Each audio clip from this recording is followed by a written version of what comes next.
Hi friends, welcome to నాటు వైద్యం. చాలామంది కూడా నత్తితో బాధపడుతున్నారు. చాలామంది నాకు కాల్ చేస్తున్నారు కూడా.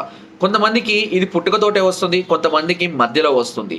సో ఓవర్ ఎక్సైట్మెంట్ ఉన్నవాళ్ళు, ఓవర్గా థింకింగ్ చేసేవాళ్ళు, త్వరగా అంటే తొందరపాటు ఎక్కువగా ఉన్న వాళ్ళలో ఈ నత్తి అనేది అధికంగా ఉంటుంది. అయితే ముందు నుంచి ఉన్నా లేదంటే మధ్యలో వచ్చినా సరే ఈ నత్తిని తగ్గించడానికి ఒక సులువైన చిట్కా చెప్తాను మీకు.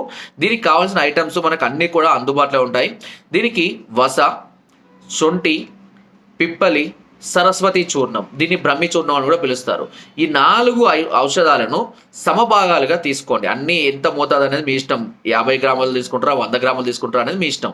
4 సమభాగాలుగా తీసుకొని మెత్తగా దంచి గ్రైండ్ చేసి మెత్తగా చూర్ణంలాగా తయారు చేసుకొని భద్రపరచుకొని రోజు ఒక 5 గ్రాముల చొప్పున ఉదయం పూట పరికడుపున ఒక చెంచాడు తేనె కలుపుకొని నాలుక పైన కొంచెం ఇలా రాకుతూ మింగేసేయాలి. దీన్ని ఇలా ప్రతిరోజు చేసుకోవడం వల్ల ఈ నత్తి అనేది క్రమక్రమంగా తగ్గిపోయి మాటలు స్పష్టంగా రావడం అనేది మనం గమనించవచ్చు. దీంతో పాటు కొద్దిగా మనము ప్రాక్టీస్ చేస్తూ ఉండాలి. మాట్లాడడానికి కొన్ని హార్డ్ వర్డ్స్ని మాట్లాడే ప్రయత్నం కూడా చేస్తూ ఉండాలి. ఎప్పుడు కూడా శొంఠి కలిపినటువంటి గోరువెచ్చటి నీటిని తాగుతూ ఉండండి. సమస్య మరింత త్వరగా క్యూర్ అవ్వడానికి అవకాశం అనేది ఉంటుంది. అయినా కూడా ఇంకా సమస్య తీవ్రంగా ఉంటే ఒకసారి మమ్మల్ని సంప్రదించవచ్చు. కింద నెంబర్కి ఫోన్ ద్వారా, వాట్సాప్ ద్వారా మమ్మల్ని సంప్రదించవచ్చు.